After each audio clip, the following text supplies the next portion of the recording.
আলহামদুলিল্লাহ নিজের সন্তানকে নিয়ে বাবার কবরস্থানে কবর জিয়ারত করতে এসেছি। আমাদেরকে সবাইকেই এই কবরেই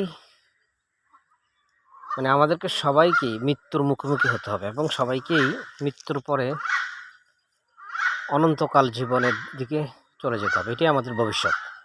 যদি কেউ বলে যে আমাদের ভবিষ্যৎ কি, আমাদের ভবিষ্যৎ একটাই, সেটা হলো আমাদের মৃত্যু। মৃত্যুর পরে আমাদের জবাব দিতে আছে। আল্লাহ সুবহানাহু ওয়া তাআলা বলছেন, অত্তাকু ইয়াওমান তুরজাউনা ফীহি ইলাল্লাহি, তোমরা সেই দিনকে ভয় করো যেদিন তোমাদেরকে তোমাদের রবের দিকে প্রত্যাবর্তন করা হবে। অত্তাকু ইয়াওমান তুরজাউনা ফীহি ইলাল্লাহ, আল্লাহর দিকে যেদিন তোমাদেরকে প্রত্যাবর্তন করতে হবে, সেদিনকে তোমরা ভয় করো। সেদিন আসার আগেই তোমরা তোমার রবের দিকে ফিরে আসো। আল্লাহ সুবহানাহু ওয়া তাআলা আরো বলছেন, সুম্মা কুল্লু নাফসিন মা কাসাবাত ওয়াহুম লা ইউজলামুন। আল্লাহ সুবহানাহু ওয়া তাআলা বলছেন যে সুম্মা কুল্লু, প্রত্যেক ব্যক্তিকেই মা কাসাবাত, যা সে উপার্জন করছে তার প্রতিফল বদলা দেওয়া হবে। অত্তাকু ইয়াওমান তুরজাউনা ফীহি ইলাল্লাহি, যেদিন তোমাদেরকে তোমাদের রবের দিকে প্রত্যাবর্তন করাবে, এরপর তোমাদেরকে কি করবে? রেজাল্ট দেওয়া হবে, বদলা দেওয়া হবে। কুল্লু নাফসিন, প্রত্যেক ব্যক্তিকে মা কাসাবাত, যা সে উপার্জন করেছে, যা সে কামাই করেছে দুনিয়ার জীবনে, ভালো এবং মন্দ, তার পরিপূর্ণ বদলা দেওয়া হবে। অহুম লা ইউজলামুন, সামান্য পরিমাণ জুলুম করা হবে না। পৃথিবী থেকে যারা গত হয়ে গেছেন, যারা চলে গেছেন, তারা যা কামাই করেছে তাদের কামাই, এটা হাতের কামাই। সেটা যদি ভালো করে, সেটা যদি ইমানের সাথে করে, আল্লাহ সন্তুষ্টির জন্য করে, সেটার বদলা তিনি পেয়ে যাবেন। আবার যদি সে মানুষের ক্ষতি করে যায়, হক নষ্ট করে যায়, আল্লাহর হক নষ্ট করে যায়, অর্থাৎ আল্লাহ কোরআন এবং সুন্নাহর বিরোধিতা করে যায়, তারও সে বদলা সে পেয়ে যাবে। এই জন্য আমাদেরকে প্রত্যেকেরই দুনিয়ার জীবনে আমাদেরকে লক্ষ্য করা উচিত। আল্লাহ সুবহানাহু ওয়া তাআলা সূরা হাশরের 18 নম্বর আয়াতে বলছেন যে, ইয়া আইয়ুহাল্লাযীনা আমানু ওয়াল তানজুর নাফসুম মা কদ্দামাত লিগাদ। ইয়া আইয়ুহাল্লাযীনা আমানু, হে ঈমানদারগণ, ওয়াল তানজুর নাফসুম মা কদ্দামাত লিগাদ। আর প্রত্যেক ব্যক্তির লক্ষ্য করা উচিত, প্রত্যেক ব্যক্তির চিন্তা করা উচিত, সে আখিরাতের জীবনে, অনন্তকাল জীবনের জন্য, পরবর্তী জীবনের জন্য কি নিয়ে যাচ্ছে, এটা প্রত্যেক ব্যক্তির ভাবা উচিত, প্রত্যেক ব্যক্তির চিন্তা করা উচিত। এরপর আল্লাহ সুবহানাহু ওয়া তাআলা বলেছেন, অত্তাকুল্লাহ, তোমরা আল্লাহ সুবহানাহু ওয়া তাআলাকে ভয় করে চলো।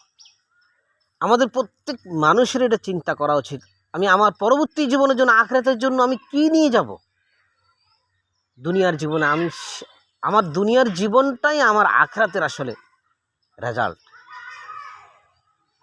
আমরা কবর জিয়ারত করব এখন। কবর জিয়ারতের একটা দোয়া আছে, রাসূল সাল্লাল্লাহু আলাইহি সাল্লাম থেকে এটা বিশুদ্ধ হাদিসে বর্ণিত হয়েছে। আমাদের সমাজে অনেক প্রচলিত, হুজুররা আমাদের সাধারণ মানুষদেরকে শিখিয়েছে সূরা ইখলাস, সূরা ফালাক, এগুলা পড়ার ব্যাপার। আসলে কোরআন সুন্নাহ এই ধরনের কোনো দলিল পাওয়া যায় না। তো মানুষকে তারা রাসূলের সুন্নাহর বিপরীত জিনিস শেখায় দেয়। তাদের মনে হয় যে ধারণা যে তারা তো এই দোয়াটা পারে না, মুখস্থ করে নেই, তাই এটা পড়ুক না। এরকম কোনো নিজের থেকে কোনো জিনিস বানানো যায় না, ওটা বেদাত হয়ে যায়। নিজের থেকে কেউ যদি বলে সূরা ফালাক, ইখলাস কবরস্থানে গিয়ে পড়তে হবে, পড়ে, তাহলে এটা বেদাত। আর বেদাতের পরিণাম তার ফরজ এবং নফল ইবাদত কবুল হবে না, কাল কিয়ামতের দিন রাসূলের সুপারিশ পাবে না। এই জন্য আমরা সুন্নাহ, যেটা রাসূল সাল্লাল্লাহু আলাইহি ওয়াসাল্লাম যেটা শিখিয়েছেন, সেটা, সেই দোয়াটা পড়ব। সেই দোয়াটা হলো, আসসালামু আলাইকুম আহলাদ দিয়ারি মিনাল মুহমিনিনা ওয়াল মুসলিমিন ওয়া ইন্না ইনশাআল্লাহু বিকুম লালাহিকুন আসআলুল্লাহ লানা ওয়া লাকুমুল আফিয়া। অর্থ হলো যে, হে মুমিন ও মুসলিমগণ, তোমাদের উপরে আল্লাহর শান্তির বর্ষিত হোক, আল্লাহর পক্ষ থেকে শান্তি রহমত বর্ষিত হোক। আমরাও ইনশাআল্লাহ তোমাদের সাথে টুমোরো, আগামীকাল তোমাদের সাথে আমরাও মিলিত হব, আমাদেরও তোমাদের সাথে কবরস্থানে আসতে হবে, তোমাদের সাথে আমরা মিলিত হব ইনশাআল্লাহ। আর আমরা আমাদের জন্য আল্লাহর কাছে ক্ষমা এবং নিরাপত্তা প্রার্থনা করছি, এবং তোমার কবরবাসীদের জন্য আমরা আমাদের কবরবাসীদের জন্য, যারা কবরবাসী হয় তাদের জন্য, এবং ক্ষমা এবং নিরাপত্তা প্রার্থনা করছি। আল্লাহ সুবহানাহু ওয়া তাআলা আমাদেরকে যেন সঠিকভাবে, এটাই হলো কবর জিয়ারতের এই পদ্ধতি। এই যে তাদের জন্য দোয়া করা হলো মৃত্যুর পরে, আসলে মূলত পিতামাতার জন্য বা আত্মীয়র জন্য আমরা এইভাবে কবর জিয়ারত করবো, এইভাবে দোয়ার সিস্টেম। রাসূল সাল্লাল্লাহু আলাইহি ওয়াসাল্লাম আমাদেরকে এইভাবেই শিক্ষা দিয়েছেন। আর এর বিনিময়ে হয়তো আল্লাহ সুবহানাহু ওয়া তাআলা তাদেরকে ক্ষমাও করে দিতে পারেন, এটা আল্লাহর ইচ্ছা। আল্লাহ তাদেরকে নিরাপত্তা দান করবেন, এটা আল্লাহর ইচ্ছা, আল্লাহই ভালো জানেন। কিন্তু আমাদের দোয়া করে যেতে হবে।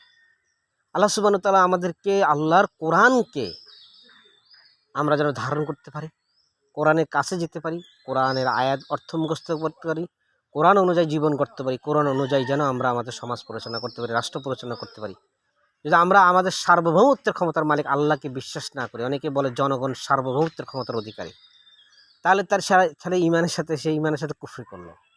আল্লাহ সুবহানাহু ওয়া তাআলার সার্বভৌমত্ব ক্ষমতা করে, আসমান জমিনের মালিক আল্লাহ। তাহলে আমাদের সমাজের মানুষগুলো ইমান হারা হয়ে মারা যাচ্ছে। এই জন্য আমাদেরকে সতর্ক থাকতে হবে, কে আমাদেরকে পথভ্রষ্ট করে যাচ্ছে, পথভ্রষ্ট করে ফেলতেছে।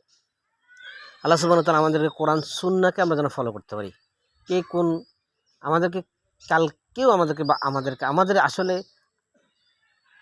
আমাদেরকে সত্যিকার অর্থে আমাদেরকে বাঁচতে হলে আমরা আল্লাহ এবং তার রাসূলের পদ্ধতিতে চলতে হবে।